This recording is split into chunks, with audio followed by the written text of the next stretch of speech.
Sumadsad sa pinakamababa ang net satisfaction rating ni Pangulong Ferdinand Marcos Jr.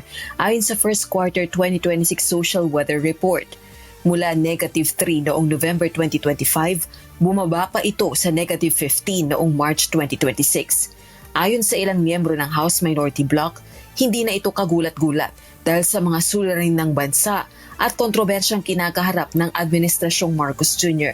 Pangunahin na ang matinding katiwalian sa flood control projects ng pamahalaan. Pinapakita ang husga ng publiko. No? Walang anumang credibility yung kanyang so-called anti-corruption campaign. Yung mga pangako niyang malaking isda, nasa na?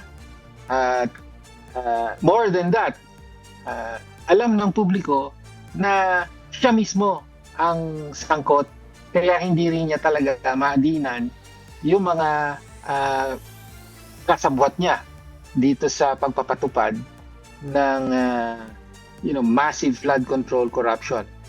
Ayon naman kay Kamanggagawa Party List Representative Ellie San Fernando, sa lahat ng mga pangunahing inaalala ng publiko, gaya ng pagpapababa sa presyo ng bilihin, umento sa sahod at dagdag trabaho, walang nagawa si Pangulong Marcos Jr. Samantala, tila naman hindi nababahala ang Malacanang sa net satisfaction rating ni PBBM.